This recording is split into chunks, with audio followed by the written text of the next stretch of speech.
Mamás Neurodispersas es presentado por No Aprendimos Nada Streaming. ¡Acción! Hola, bienvenidas y bienvenidos a un nuevo capítulo de este podcast que estamos haciendo desde Café Gran Tirano Blanco 816 en Valparaíso. Yo soy Brenda y estoy aquí como cada semana con mi querida compañera para abrir este espacio donde podemos hablar sin máscaras, con honestidad y con mucho cariño. Y yo soy Debra y hoy vamos a hablar de un tema que muchas veces evitamos, pero que está muy presente sobre todo en los adultos neurodivergentes. Y más cuando recibiste tu diagnóstico tardío, es cuando recién comienzas a entender lo que es el enmascaramiento. Temazo. Debo confesar que yo estoy ahora plenamente enmascarando. Sí. Así que, ¿qué te parece si comenzamos? Entonces, aquí comenzamos con Mamás neurodispersas. Pero ¿sabes qué? Antes de comenzar a conversar de lleno, quiero tecito. Tomemos tecito. Acá tenemos un Por tecito favor, precioso. Esto es de Disfrútate, té consentido de nuestra querida amiga Vero. Ahí te voy a servir. Cuidado con tu manito. Qué rico. Ustedes se mueren el olor que tiene este tecito. Muy rico. Tecito chai. Tiene hartas variedades. Muy deliciosas. Tiene también uno con trufa que estuvimos probando, que es maravilloso. Tiene té con maracuyá. Sí. Por favor, vayan a ver su Instagram, que es disfruta-t.con-sentido. Y además contarle a nuestros amigos, amigas, a todos quienes nos están viendo que tuvieron su debut como tienda en nuestra Feria Caleidoscopio pasada. Ahí estuvimos, tienen un stand precioso, saben mucho de té las chicas y tienen una buena conversación además y te dan degustación de tecito. Yo pasé varias veces por ahí, con cara de pena me acercaba y me iba con mi tacita chiquitita de tecito, pero muy agradecida. Sí, muy rico. De verdad, vayan a verlas y síganlas también para ver en qué otras ferias están. Ellas siempre tienen degustaciones también, así que de verdad muy rico. Sí, y muchas gracias por servirme tecito. Vamos entonces con el capítulo. Vamos, comencemos. Entonces, hablemos un poco de este enmascaramiento, que en realidad es como cuando el disfraz se vuelve en realidad parte de lo que uno es, ¿no? Sí. Porque enmascarar en el fondo es una palabra súper elegante para describir que uno asume una forma de ser distinta a lo que uno en ese momento está sintiendo, viviendo, procesando sensorialmente desde la neurodivergencia.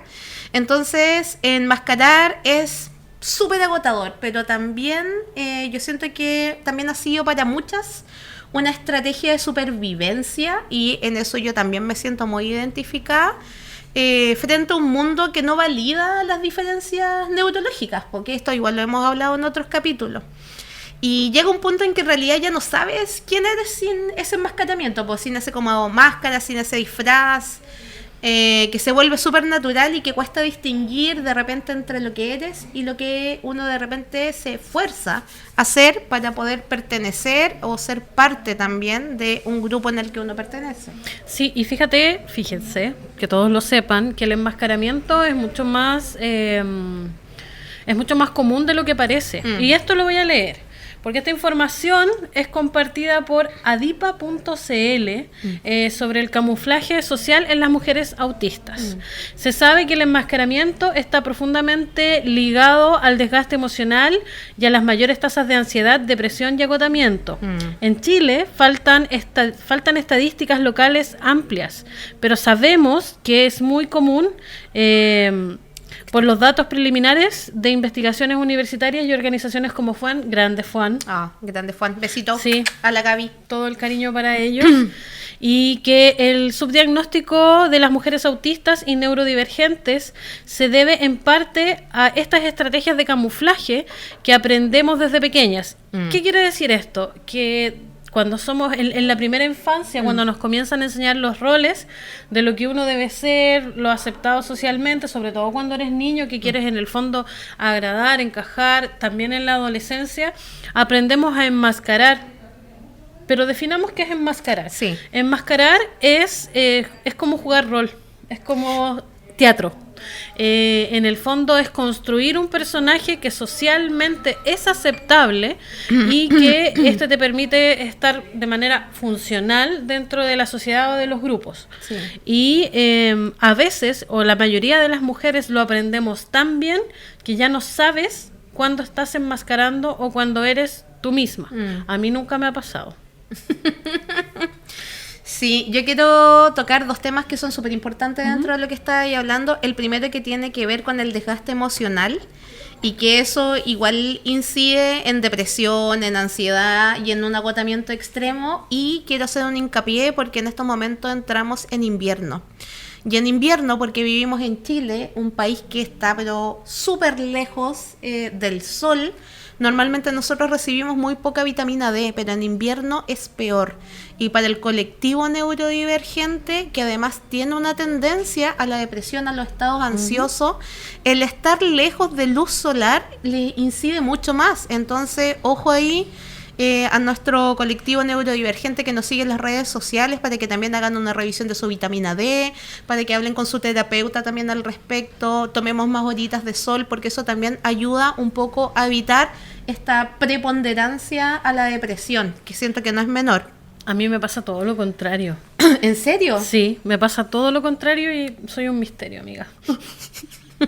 A mí me pasa todo lo contrario. Cuando comienza el invierno, me siento súper feliz. Me gusta la luz del invierno, me acomoda mucho. El verano es muy brillante, la luz de la primavera es como muy cálida y a mí como que eso me angustia un poco. Entonces la luz de invierno me hace sentir así como en mi estado pleno y me siento súper bien. En el verano yo tiendo a tener que enmascarar mucho más para sentirme con ánimo, y en el invierno no, en el invierno yo estoy plena. Sí, es que igual hay que entenderlo desde la sensorialidad, que igual es más amable el invierno, probablemente desde la sensorialidad.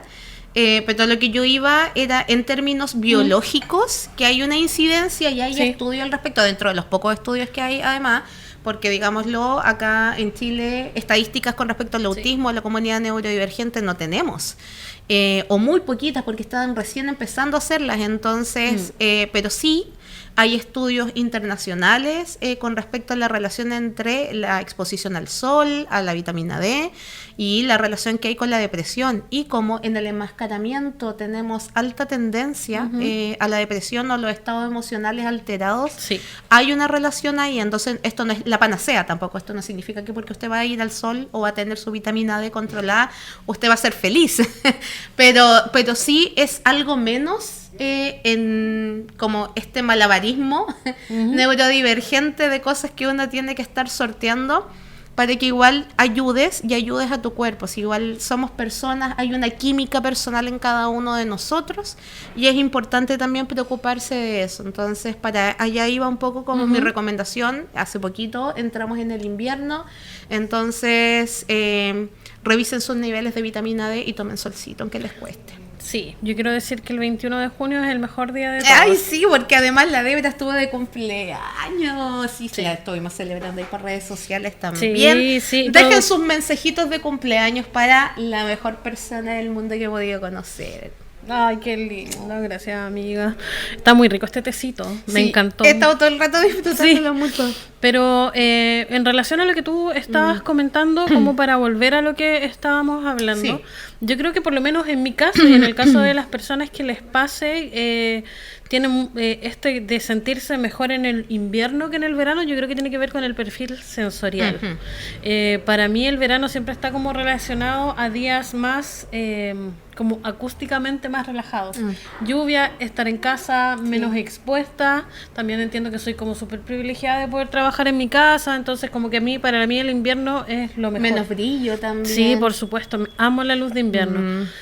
Pero para seguir avanzando, mi querida amiga Brenda, para allá iba. Al segundo tema que iba a querer tocar junto con el tema de la vitamina D, que tenía que ver con hablar como de signos o señas que uno de repente asume que son normales, pero son procesos de enmascaramiento. Porque como tú mencionabas, uno parte desde la primera infancia, cuando uno ni siquiera todavía sabe, en algunos casos, Sí. que hay un diagnóstico asociado neurológico, pero tú igual sientes que eres distinto al resto, entonces empiezas a adoptar ciertas costumbres Patrones. o ciertos patrones al respecto. Entonces, primero como niño o adolescente, fijo, imitación de comportamientos sociales. Y esto se ve mucho en los colegios, o en los cursos, o en los grupos de amigos de primera infancia, cuando siempre hay un niñito que no entiende la talla de los demás, pero se ríe igual. Aquí estoy. Eso es una imitación de comportamiento social, pero y de repente te dicen, oye, pero ¿por qué te reíste si no era tan chistoso? Y es como, y no sabéis cómo explicar por qué te reíste, porque alguien más se rió. En una de esas todavía está disociando, ni siquiera escuchaste la talla. Todavía. Pero te estáis riendo. Todavía soy. Sí, hasta el día de hoy. Sí, todavía nos soy. pasa. A veces tengo que preguntar, es como, ¿es broma? Sí, ya. Jaja. Sí. Pero sí, yo creo que en la adolescencia, sobre todo, por lo menos en lo personal, tengo recuerdos de haberlo vivido más en la adolescencia más que en la infancia. No recuerdo tanto, así como, no es que fuera hace tanto, pero Hace tengo 3 años, ¿no? Una cosa poca. Hace poco, dejémoslo ahí. Pero yo tengo recuerdos de en la adolescencia, de que, por ejemplo, había música que a mí me gustaba y que yo no me permitía escuchar porque no estaba dentro de el grupo social donde yo estaba. Entonces, a mí no me podía gustar una famosa boy band de ese momento porque no encajaba con el personaje. Porque era muy posero. Es que me gustaba, era metalera en ese tiempo, entonces no encajaba con esto y no me permitía, pero lo escuchaba en secreto, y así un montón de conductas más que yo iba repitiendo y iba adoptando porque eran parte del grupo social al que yo pertenecía en ese momento. Vamos con otro símbolo de enmascaramiento. Sí, yo tengo que transparentar que yo en este momento estoy enmascarando a full porque de verdad hoy estoy como con un desgaste de energía muy fuerte, entonces estoy así como un poquito baja, pero aquí vamos. Pero la comunidad te entendemos. Sí. Este es tu lugar seguro.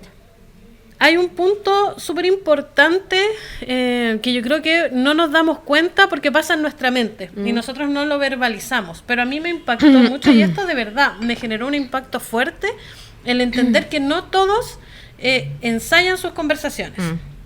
Yo cuando voy a algún lugar... Ustedes no lo ven, pero detrás de cámara acá hay un par de personas en producción que están así, pero yo también, así se prenden luces por todos lados, sí. Yo, para volver al tema, yo, por ejemplo, si voy un día o me voy a encontrar al otro día con alguien, yo ensayo la conversación, imagino ciertas dinámicas. Y mi mayor quiebre, ya así como que me puedes ver que me desmorono, es cuando entro en una dinámica con esa persona inesperada y no sé cómo reaccionar. Yo me reinicio.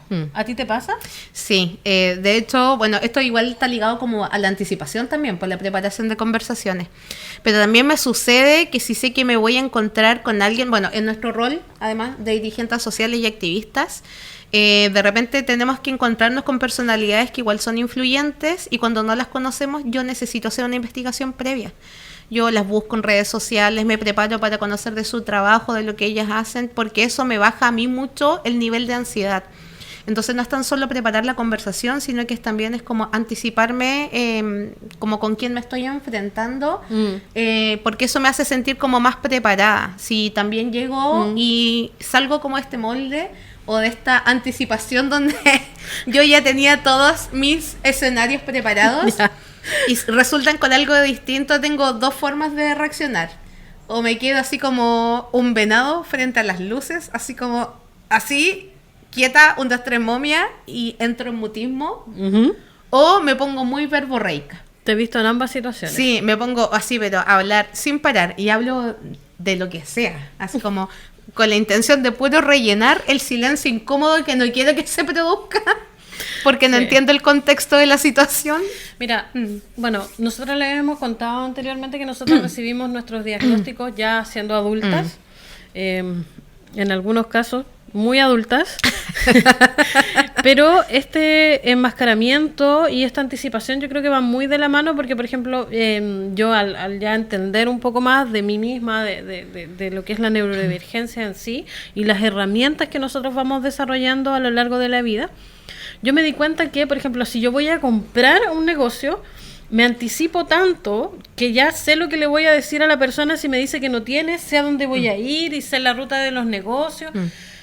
Y a mí me impactó mucho cuando yo supe que no todo el mundo tiene como esa ruta y ese mapa trazado antes de salir y fue como, ¿cómo viven?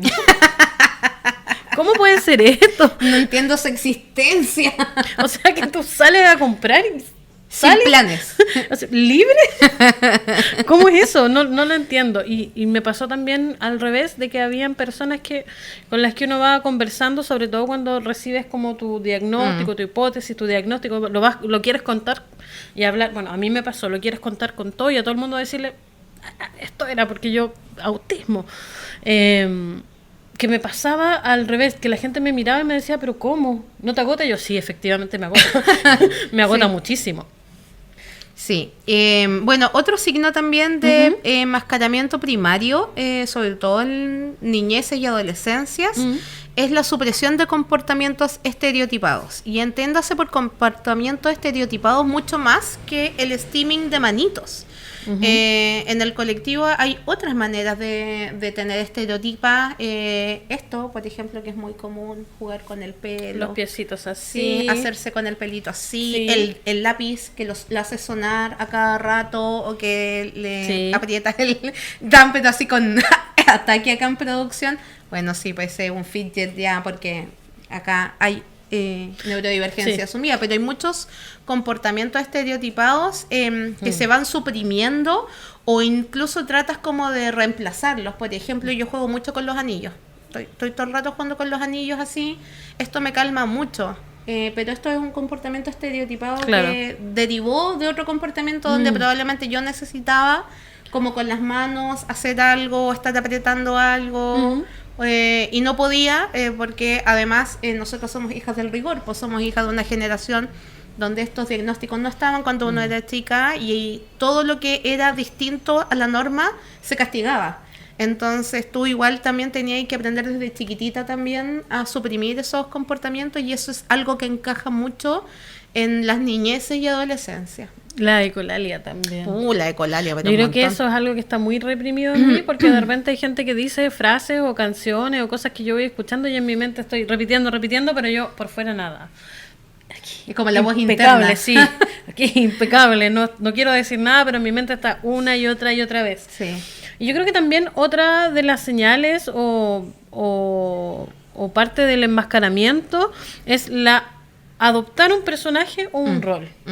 Yo creo que pasa mucho y yo creo que a nosotras nos pasa incluso ahora de adultas, porque por ejemplo ya le hemos comentado que junto a mi compañera Brenda somos organizadoras de Feria Caleidoscopio y cuando entramos en el estado de organizadoras de Feria Caleidoscopio somos así cuadradas, perfectas, vamos y tenemos súper claro todo, eficientes, sí, resuelve todos los problemas, organizadoras, modo resolución 100%. Sí. Pero pasa que después de la feria, cuando podemos salir de ese estado, estamos agotadísimas. Sí, caña social. 2-3 días, sí, en que nos miramos así escondidas y nos volvemos a tapar. Y olvidémonos del mundo porque el tema de vivir con estos roles, a veces la gente no se da cuenta de la profundidad de eso. Pero yo creo que cuando una persona adopta un rol o un personaje es una construcción social de lo que tú ves o lo que tú crees que va a ser aceptado. Sí. Pero eso también tiene la complicación de que niegas todo lo que tú necesitas a veces, toda tu necesidad de poder bajar niveles de ansiedad, de poder explicar todo lo que tiene que ver con tu neurodivergencia también va bajando ahí. Y eso es triste, es doloroso, física, psicológicamente muy doloroso. Emocionalmente también. Y pasa a lo largo de la vida, sobre todo de las personas que tenemos diagnósticos tardíos. Yo siempre pensé que era una persona muy multifacética, muy así como con muchas versatilidad en cuanto a música, cosas que hacía, y yo me daba cuenta como que pasaba de un estado de ser como la Debra, no sé, la Debra metalera, la Debra esotérica, la Debra, no sé, que le gusta Harry Potter. Y pasaba como de un lado a otro y era siempre como un estilo y cada Debra era distinta. Y fue de adulta que entendí que toda esa construcción era específicamente para ese momento, para ese grupo, y que no era que yo no tuviera como una definición de mí o fuera demasiado cambiante, sino que era netamente el personaje que había construido para poder relacionarme. Es como cuando tú vas al ropero y escogí ya, hoy día tengo una reunión de trabajo, entonces me voy a poner este traje más formal y lo sacáis. Sí. Eso es lo mismo que sucede con el enmascaramiento, pues como que estáis escogiendo la personalidad más adecuada que en ese momento te ayuda. Y esto de la personalidad igual... a mí me hizo mucho sentido porque, bueno, cuando se empezaron a popularizar ya más redes sociales, no tan solo Instagram y Facebook, sino que otras redes sociales, y se empezó a hablar mucho de neurodivergencia, sobre todo post pandemia. Siempre me quedó dando vuelta algo que me hacía mucho sentido y era un video cortito que siempre salía alguien diciendo, hoy me caes súper bien, eres súper simpática. Y la persona salía respondiendo así como, gracias, esta es la personalidad que escogí para encajar junto contigo, que fue cuidadosamente construida. Y era así como que, sí, sí, decía ella, sí. Sí, efectivamente sí. Y no es algo que uno quiera hacer de manera intencional. Y en esto quiero ser súper categórica. Esto no es algo que uno hace intencionalmente porque en la neurodivergencia se busca embaucar. Esto es un método de sobrevivencia para las personas que se sienten distintas y saben que ni siquiera en su entorno natural se pueden presentar con las necesidades que requieren y tienen. Entonces, porque hay una emocionalidad profunda, un sentir profundo, hay mucho miedo también al rechazo y al no sentirse querido ni apoyado. Entonces recurres a esto. Pues. Sí, sobre todo en generaciones un poco más adultas, en cual antes se señalaba tu cuerpo, tus conductas, tus emociones, cualquier cosa que fuera distinta. Sí, todo lo que fuera diferente, y la gente sentía como la libertad de hablar de ti y de ponerte adjetivos, nombres, de calificarte, etiquetarte de una manera casi muy abusiva, diría yo. Sí. Y frente a eso, recordemos que también dentro de la neurodivergencia está la disforia del rechazo. También, sí. Entonces, qué temazo, la disforia del rechazo. Es muy difícil para una persona neurodivergente tratar de llevar esto de una manera constante, por lo tanto recurres a enmascarar y jugar un rol que está más aceptado socialmente. Sí. Y ligado a eso podemos decir la próxima característica o que viene de la mano dentro del enmascaramiento, que es evitar situaciones difíciles. Así es. Yo recuerdo mucho cuando era chica, y yo pensé que era porque siempre me gustó estudiar. Bueno, yo voy a transparentar que dentro de las neurodivergencias tengo altas probabilidades de que haya una correlación, con más de una, porque salí, parece, premiada. Y me gustaba mucho estudiar de pequeña y yo pasaba encerrada en la biblioteca. Yo en los recreos yo me iba a la biblioteca a leer porque era más tranquilo, era más callado, me sentía más cómoda, bajaba mucho la ansiedad de que en el recreo, si tenía que salir, compartir con compañeras que no entendía la dinámica en la que ella se relacionaba, y hacer el esfuerzo de entenderlo era muy agotador para mí, y las jornadas escolares en Chile son extensas y profundamente cansadoras. Entonces, a mis tiernos 8 años, 10 años, tenía en realidad que priorizar hacia dónde guardar mis cucharas, que yo conozco ahora, porque en ese momento sabía que no me iban a durar. Entonces, ¿qué hacía? Me iba a la biblioteca y me iba a encerrar y me sentía más a gusto incluso compartiendo con adultos que con niñas, porque sentía que me entendían mejor. Comprendo. Y eso es evitar una situación difícil. El recreo para mí era tremendamente difícil y hay muchos autistas en la comunidad neurodivergente, que el recreo les pasa lo mismo y hacen lo mismo. Se van al baño, se van a la biblioteca o buscan un grupo muy cerrado y pequeño y ahí se quedan y no salen de ahí, no exploran más. Entonces, Sí. eso es evitar situaciones difíciles. Eso es lo que te iba a comentar, que yo, lo que a mí me pasó es que tenía un grupo cerrado. Recuerdo que mi primer amigo, Felipe, besitos y cariño, fue como mi primer lugar seguro cuando llegué a vivir a Chile, porque me costó, yo viví muchos años, o sea, varios años en Ecuador y luego volvimos a Chile con mi familia. Y recuerdo que Felipe fue mi amigo de la infancia, era mi lugar seguro, él me cuidaba, me protegía, era un muy buen amigo. Además, su mamá era amiga de mi mamá, así que no teníamos opción, teníamos que ser amigos. Y después tuve una amiga, Violeta, te quiero mucho, y Andrea también más en la adolescencia. Y resulta que cuando ya fui... Bueno, a los años después me enteré que muchas personas que se relacionaron conmigo en ese momento en realidad también eran neurodivergentes.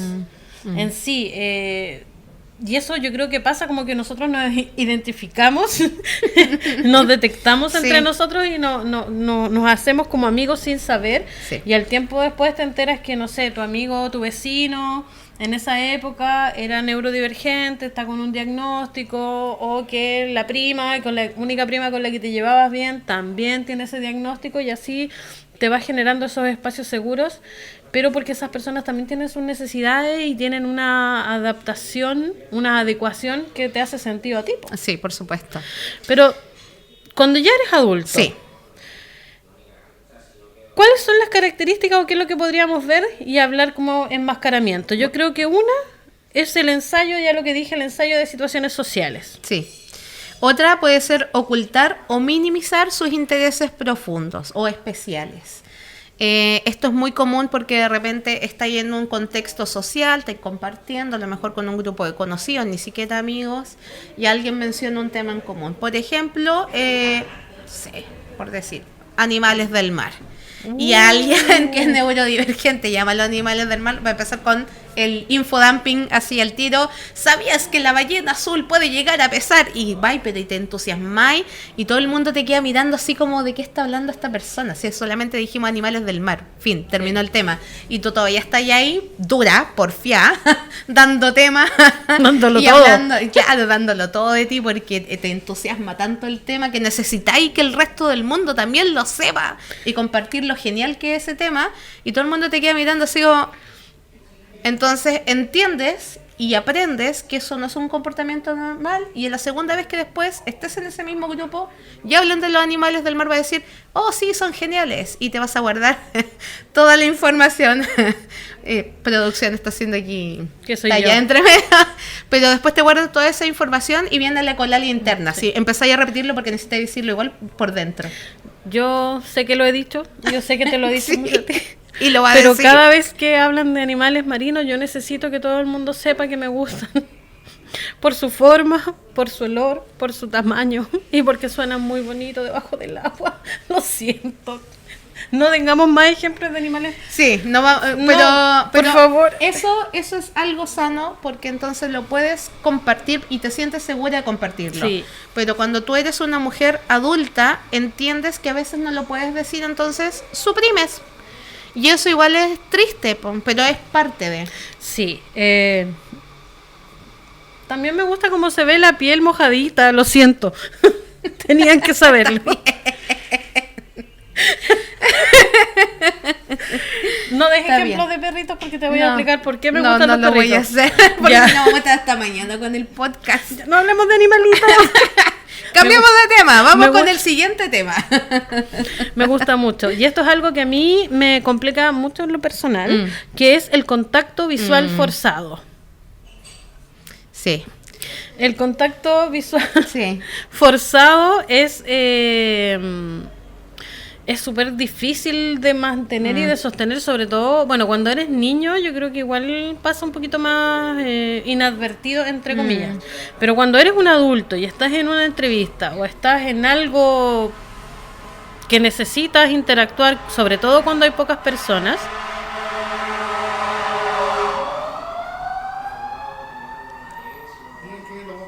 Pasaron los bomberos por si acaso, por eso silencio. Sí, alarma. Alarma. Pero no, pero está todo bien. Pasó está ya. todo bien. Este no es un capítulo paranormal como el otro. No. Cuando estás en una situación en que tú necesitas comunicarte con otra persona, visualmente es tremendamente... Perdón, es que me dio risa porque estábamos hablando cómo reaccionamos cuando nos sacan de nuestro contexto. Así. Y mi contexto fue Así reaccionamos. silencio y así quieta. Entonces estaba riéndome de eso. Así. Esperen. Y el contacto visual es como, entre comillas, obligado. Es muy difícil. A mí, por ejemplo, me cuesta mirar hasta la cámara del celular. Como ese contacto no es un contacto visual, pero sé que está ahí. Y me inquieta mucho eso. Sí. Otra característica, otra cosa que podríamos relacionar. Antes de la característica quiero comentar dos cosas. Primero, el contacto visual en los niños hasta hoy se fuerza. Y quiero ser enfática con eso porque nuestro deber cuando somos madres, padres o cuidadores también es protegerlos. Hasta el día de hoy, cuando hay algunos PIE que hacen evaluación y sugerencias, solicitan que uno los entrene en contacto visual. Y eso es algo que no debería ser. Porque primero es vulneración de sus necesidades. Y segundo y más importante, no es necesario tener contacto visual para entablar una comunicación. La comunicación no es solo verbal, hay otras formas de comunicar. Entonces, forzar a alguien que para que él pueda mantener su paz y su estructura y su regulación dentro del campo de lo que él necesite, forzarlo a entablar un contacto visual es innecesario. Y en eso quiero ser súper enfática porque hasta el día de hoy algunos profesionales lo desmienten y dicen que sí deberíamos hacerlo, pero no es así. Sí. Porque a mí, bomberos de nuevo, algo pasó acá. Quiero más tecito. Más tecito. ¡Ay! Muchas gracias. Más tecito de disfrútate. Sí, que es tan rico y tan relajante este té chai. Sí. Muy rico. Lo estamos disfrutando mucho. Porque además ciertos sonidos nos desregulan un poquito, sí. Así que voy a tomar tecito. Voy a transparentar además que uno de mis gatillantes en términos de signos es la bomba de bomberos, porque junto con mi neurodivergencia yo tengo estrés postraumático. Entonces la bomba, ese sonido a mí me hace un poquito mal. Sí, pero entonces, se puede. Vamos. Entonces estábamos hablando de contacto visual, niños, no es necesario hacerlo. Iba a decir, vamos a calmarnos. Claro, vamos a calmarnos. Vamos a calmarnos. Pero también en las mujeres, uno de los grandes peros para diagnosticar a alguien con autismo en una mujer es justamente porque sostienen contacto visual. Y eso se ha demostrado hasta el día de hoy que ya no es necesario como un check para poderla diagnosticar con su condición de autismo. Muchas mujeres cuando se evaluaron les dijeron que no, tú no puedes ser autista porque tienes contacto visual. Y eso es porque durante mucho tiempo se le obligó a enmascarar. Pues entonces igual es gracias, producción informando. Igual es algo importante de mencionar porque aquí en este podcast no solo hablamos de la realidad de la maternidad neurodivergente, sino que también hablamos de la crudeza que hay en torno a este tipo de cosas cuando desde un criterio único van haciendo el check y dicen, tú no puedes ser autista porque mantienes contacto visual. Claro. Y viene otro. Ya, paremos un poquito.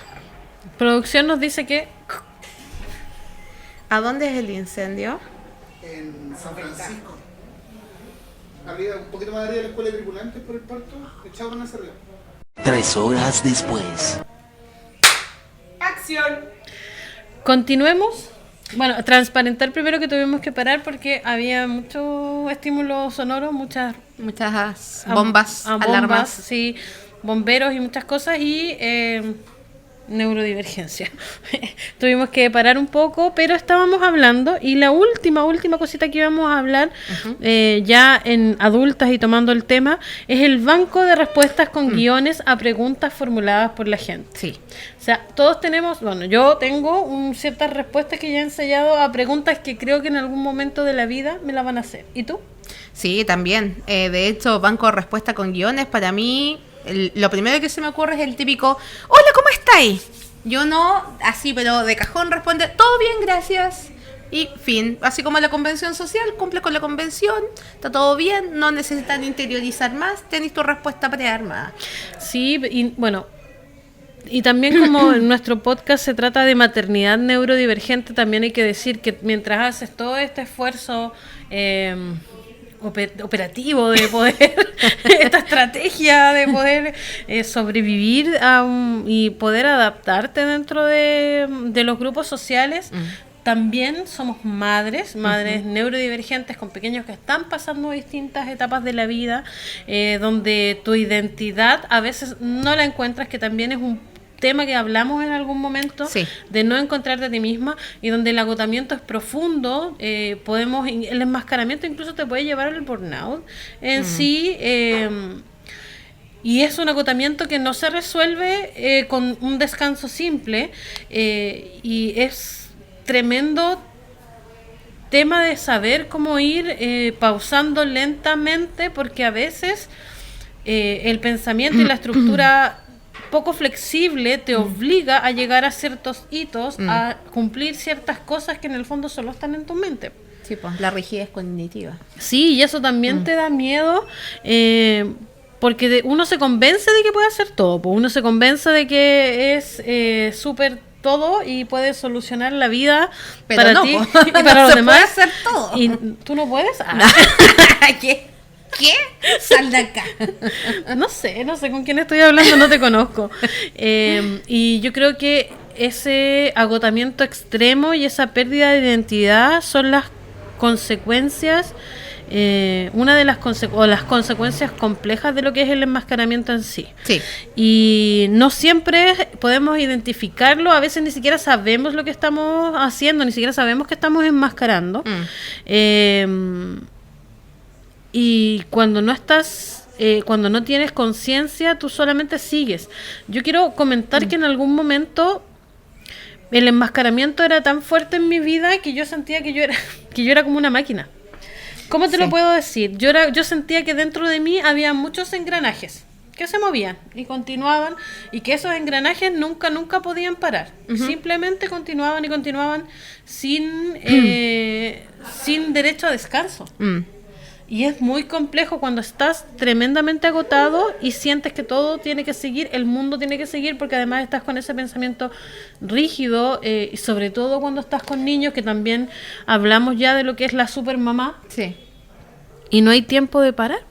Sí, yo creo que también tiene que ver un poco con, no tan solo con la rigidez cognitiva, sino que también como con este perfeccionismo que tenemos las personas neurodivergentes, que tiene que ver mucho también con el sobreexigirnos para poder cumplir con las expectativas de un otro, sabiendo que somos muy conscientes de que somos distintos o distintas, entonces nos exigimos más para poder cumplir con una expectativa. Eso nos lleva al perfeccionismo y eso también es una carga adicional.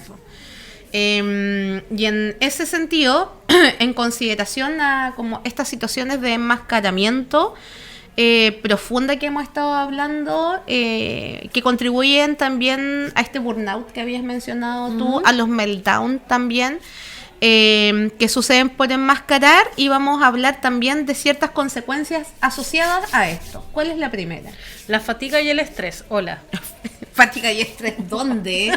¿Dónde? Pero si somos una fuente inagotable de energía. No, la fatiga y el estrés son muy fuertes, y a veces tienes que ocupar toda tu energía, todas tus cucharas en enmascarar para poder vivir el día. A mí me pasa en este momento que estoy utilizando toda mi energía vital, emocional y todas mis estrategias psicológicas para poder estar aquí y vivir este día. Sí. ¿Y tú me hablas de otra? Sí, también existe lo que se llama la sensación de disonancia, que es esta como dualidad entre la persona que realmente eres y la imagen que se proyecta al mundo exterior. Esta como confusión que hablábamos al principio del enmascaramiento entre el me perdí en esta construcción que hice que muestro en la sociedad, pero no sé bien en realidad quién soy. Eso se llama disonancia. otro tema del que podemos hablar también son las dificultades de diagnóstico. Yo creo que sobre todo en las mujeres pasa mucho que te diagnostican con ansiedad, depresión, angustia, y en realidad estás pasando por un... ahí viene de nuevo. Ya pasó. Estás pasando por un burnout, por un meltdown, estás pasando por una etapa de agotamiento. Y pasa incluso cuando tú dices que tienes tu diagnóstico de neurodivergencia. A mí me pasó el año pasado, creo que fue en diciembre el año pasado, no, en enero de este año, no sé cuándo fue en enero de este año. Un enero. No, fue este año, creo. En el cual yo comunicando que tenía mi diagnóstico de neurodivergencia, cuestionaron mucho mi diagnóstico y también cuestionaron mis síntomas, lo que yo sentía físicamente. Estaba como experimentando así un burnout profundo, un agotamiento profundo, y recuerdo que en mi diagnóstico yo te lo mostré, decía cansancio, así como cuestionando todo, yo así como... No podía ni respirar de lo agotada que estaba. Así que sí. El enmascaramiento dificulta tanto los diagnósticos de neurodivergencia como los diagnósticos de agotamiento, los diagnósticos en sí, en general. Uno dice, no, me pongo el personaje de persona funcional y salgo al mundo. Como decimos nosotros cuando estamos muy cansadas, voy a hacer cosplay de persona altamente funcional. Sí, vamos. Y en base a esa misma línea, también un poco lo que estabas hablando tú con respecto al cuestionamiento, voy a hablar de otro, que es la falta de apoyo en caso de quienes tienen diagnósticos neurodivergentes altamente funcionales. Y en eso voy a explayarme brevemente, porque en realidad lo que... No, qué raro. Resumen, no es mi amigo. Pero en realidad esto tiene que ver con que, por ejemplo, vas a un centro médico. Eres una persona que tiene credencial de discapacidad, por ejemplo, por autismo. Y lo primero que te van a preguntar es, ¿requieres de acompañamiento cuando presentas tu carnet? Porque te van a preguntar, ¿qué diagnóstico tienes? No, yo soy autista nivel 1. Ah, altamente funcional te van a preguntar. Entonces no necesitas apoyo. Lo toman la decisión por ti y te mandan para adentro. O en el mejor de los casos, te aguantan como el acompañante, pero cuando tú estás adentro te llenan de preguntas en un momento que es súper sobreestimulante, desregulante, porque estás con luces, gentes, olores, dolor o malestares, que estás con otras personas que también están viviendo sus propios procesos de dolor o de padecimiento. Sí. Entonces es un ambiente muy estresante en términos sensoriales y te llenan de preguntas que a veces en ese momento no puedes responder, y te ven con un fidget o necesitas un apoyo y lo pides y te dicen, no, pero ¿para qué? Si eres altamente funcional no los necesitas, déjalo para los que los necesitan más. Sí. Y eso es terrible. Y agregar también que cuando eres mamá cuidadora siempre estás pendiente y siempre estás mirando tu celular por si te van a decir algo, por si tu pequeño necesita algo, o por si tu pequeño o pequeña se desreguló. Oh, muchas gracias. O la persona que esté a tu cuidado se desreguló. Tú necesitas dejar todo e ir. Sí. Entonces, nunca estás plenamente pendiente y centrada en ti. Muchas gracias. Sino que hay otra persona que depende de ti también. Entonces, en base a eso, a toda la carga de cuidados, la carga que también llevamos en lo emocional y en lo psicológico, también por enmascaramiento, viene el estrés y la ansiedad por supresión constante de aspectos esenciales de la identidad personal. ¿Esto qué quiere decir? Si yo necesito el mismo tema que hablábamos de la ecolalia, el tema de repetir una y otra vez una canción, una frase, una palabra, y lo estoy suprimiendo, hay algo dentro de mí que no estoy expresando. Y así pasa con temas que también son más delicados, como por ejemplo las necesidades auditivas. Sí.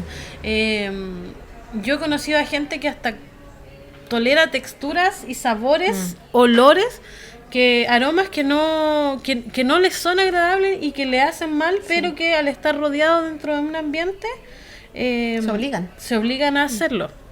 Sí. Y desde esa perspectiva, unido a eso, viene el otro punto, que es que son Las personas neurodivergentes son altamente sensibles al rechazo y la no aprobación porque se busca cumplir con las expectativas a una costa del propio bienestar. Nuevamente, el suprimir estas necesidades que tienes. En mi caso, además, yo hace muy poquito me empecé a dar permiso para ocupar mis micas permanentemente. Yo durante toda la vida me obligué a soportar la luz del sol que me hace daño. Sensorialmente me duele mucho la cabeza, yo siento de verdad que como que me la taladra, me pongo muy mal, me dan ganas de vomitar, me duele la cabeza, empiezo a sentir escalofríos, de verdad que me hace muy mal. Y toda la vida me obligué a no usar las micas del sol porque era de mala educación usar lentes de sol en interiores o en lugares donde habían, no sé, ventanas de sol y otros lugares de sombra, pero en interior. Entonces yo cuando quedaba expuesta a la luz aguantaba nomás y ahora me permito usar la mica y lo transparento. O sea, así como, mira, soy altamente sensible a la luz, necesito ponerme las micas porque la verdad es que no me hace bien el brillo y pasa y ya está, pero durante muchos años no me lo permití, entonces a costa de mi propio bienestar suprimía. Yo, en base a eso también pasamos al siguiente punto, que es el agotamiento social y emocional permanente. A mi edad, actualmente recién me permito como tomar ciertos espacios de soledad, de descanso, de poder sacar mis emociones, poder hablar conmigo misma, entender y darme estos tiempos, porque antes yo sentía que tenía que estar cumpliendo ciertas expectativas, y también ahí entra un tema que es bien complejo, que es la empatía dentro de la neurodivergencia. Porque muchas veces pasa que uno se deja de lado por el problema que tiene un amigo, una amiga, un vecino, la familia o quien sea, por una situación en donde tú crees que debes estar poniendo prioridad en otros y no en ti. Y eso te desgasta terriblemente. Sí, y sumado a eso mismo entonces viene el último punto, que es el riesgo de pérdida de memoria, manifestaciones corporales similares a un ataque de pánico o de ansiedad por burnout. Hola. Hola. Hello darkness, my old friend. Hola, estoy aquí. Yo no sabía que íbamos a hablar de mí en este capítulo, basta. Sí, y yo creo que esto es uno de los síntomas más graves. El suprimirnos a este nivel del propio bienestar no es solo contener algunas cosas. Esto puede significar incluso salud emocional, mental, corporal importante. Hemos visto casos de compañeras que de repente, bueno, voy a transparentar lo que te sucedió una vez. Yo creo que es como el caso más grave. Que de todo. Pero cuidado con lo que vas a decir. No, eso no. ¿Aquello que hicimos? No. Ya. Producción está asombrada. Claro, producción está en impacto total. Y no sé por qué está asombrada si ella también estaba ahí. Continúa. Sí, una vez la Débora me llamó por teléfono asustada y llorando porque no sabía dónde estaba. Sí. Y yo me preocupé mucho porque no reconocía la calle donde estaba y no sabía cómo llegar al edificio donde tenía que llegar a una reunión que justamente iba por Caleidoscopio. Sí. Y fue muy grave porque yo creo que eso fue un tremendo llamado de atención para ti y para mí en términos de tu salud mental. Sí. Tener pérdida de memoria porque vas hacia un trayecto, te bajaste y no te acordaste dónde estás, es grave. Sí, y debo decir que es un trayecto que generalmente hago, es un lugar donde yo me ubico bien, sé dónde estoy, hemos ido muchas ocasiones, y yo recuerdo ese momento y me genera angustia, porque casualmente, mientras hablaba con Brenda, me encontré con otra compañera, Andrea, te queremos mucho, besitos. Saludos a la Andrea. Cucharitas. Para ti, sí, galletas más ricas de la vida. Y casualmente me encontré con ella y pude ahí como decirle dónde estoy, y me acompañó y todo, pero yo en ese momento miraba y no sabía dónde estaba. Yo sabía que estaba en un lugar conocido, pero no sabía a qué lugar ir y me sentía muy desorientada.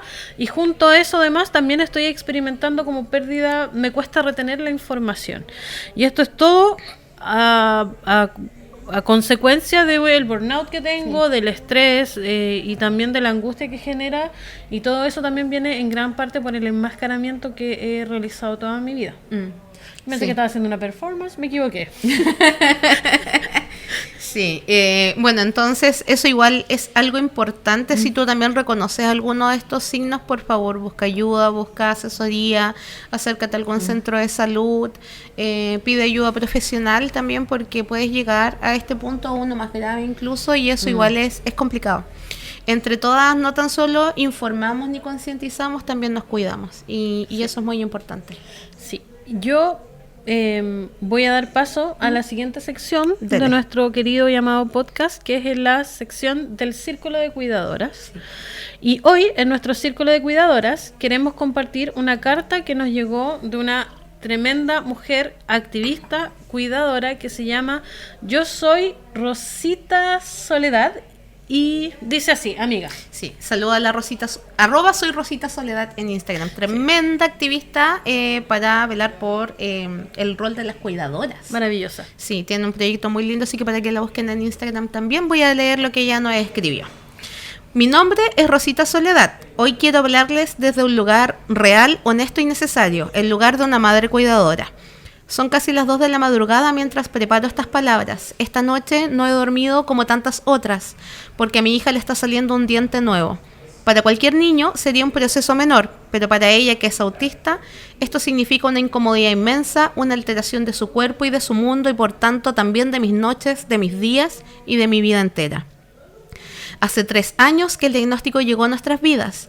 3 años sin descanso real. 3 años de terapia que nos quedan a casi 1 hora de viaje en transporte público.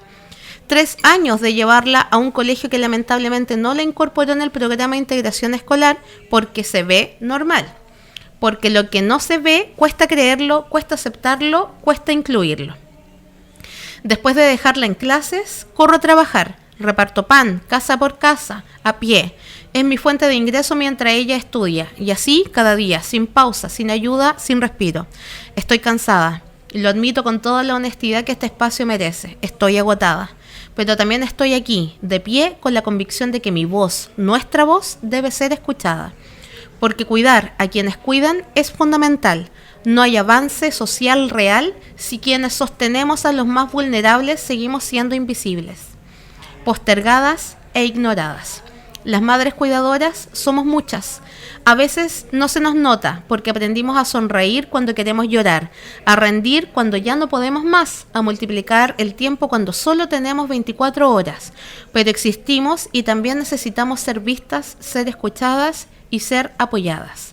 Esta lucha no es solo por mí, es por cada mujer que como yo dedica su vida entera al bienestar de un hijo o una hija con necesidades especiales. Es por las que deben elegir entre acompañar a una terapia o ir a trabajar, por las que duermen poco pero sueñan mucho, por las que ya no piden descanso pero merecen alivio.